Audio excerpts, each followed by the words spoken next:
ఆహా! అమృతం లాంటి పచ్చడి. ఇది గోంగూర పచ్చడి అనుకున్నారా? అట్లయితే మీరు పప్పులో కాలేసినట్టే.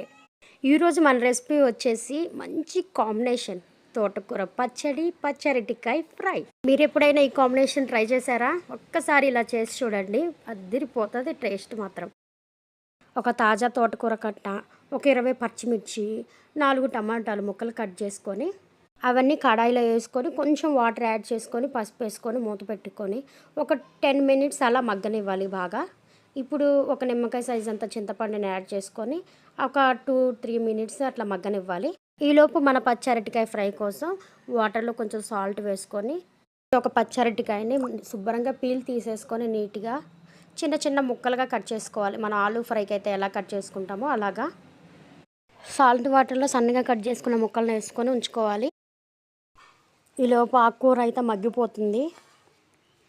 ఇది చల్లారినాక మిక్సీ పట్టుకోవాలి. నా దగ్గర అయితే రోల్ లేదు కాబట్టి నేను మిక్సీ జార్లో వేసుకొని మిక్సీ పట్టుకుంటాను.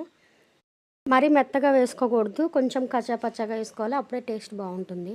అయితే పచ్చరటికాయ ఫ్రై కోసమని తాలింపు పెట్టుకున్నాను.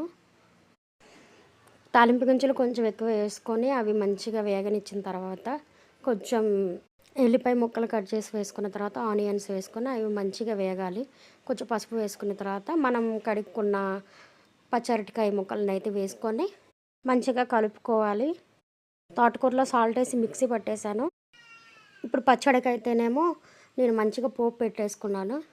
ఇట్లా మంచిగా వేగిపోయింది పోపు అయితే. ఇప్పుడు మిక్సీ పట్టుకున్న తోటకూర పచ్చడిని అయితే అందులో వేసాను.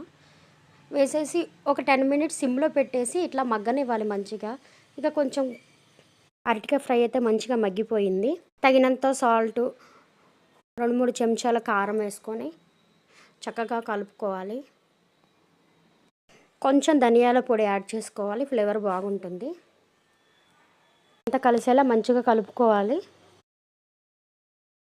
ఒక 10 మినిట్స్ అయిన తర్వాత ఇక్కడ పచ్చడి అయితే మంచిగా చక్కగా మగ్గిపోయింది.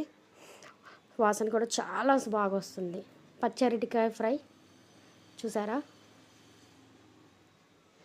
తోటకూర పచ్చడి కాంబినేషన్ మీరు కూడా ట్రై చేయండి. Do subscribe for more videos.